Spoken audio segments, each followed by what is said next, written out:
So this is me. I think it was 1999 at Motorola Corporate. I was helping the gentleman at the company picnic test the karaoke machine. And I was pretty thin, almost too thin.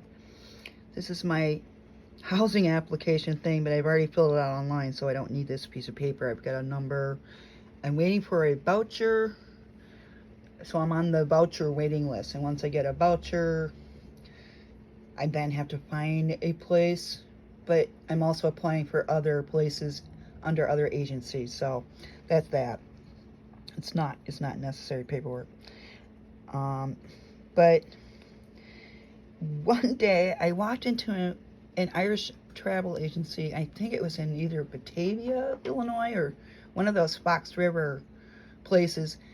And it had just opened, and the owner was very pleasant. Her and her partner, her lady friend that she opened it with, were doing specialized tours of Ireland, and I've always wanted to go because my dad was very into his Irish heritage, and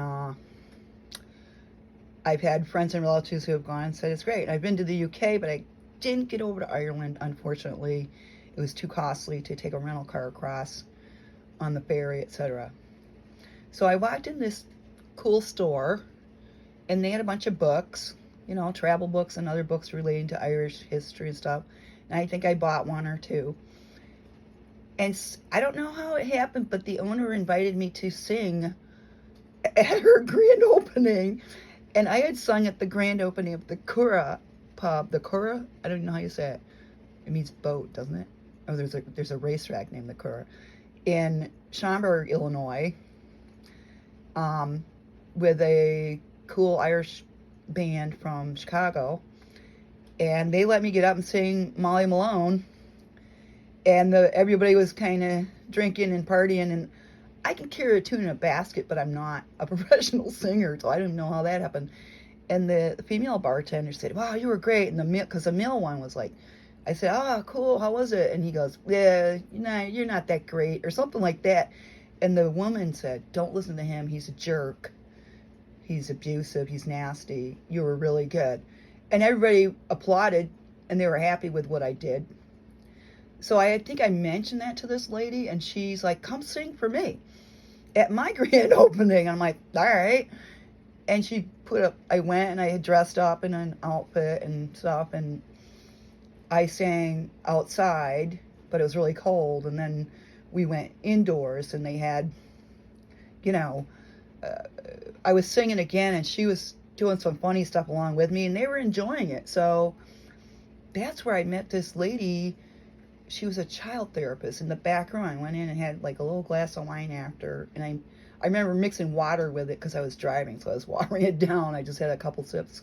And so I looked at her, and her eyes reminded me of my paternal grandmother, who had done genealogy back to the Warrens in France, who fought with William the Conqueror, and the Mayflower Warrens. And so she passed all that on to me, and I've given copies to a few people.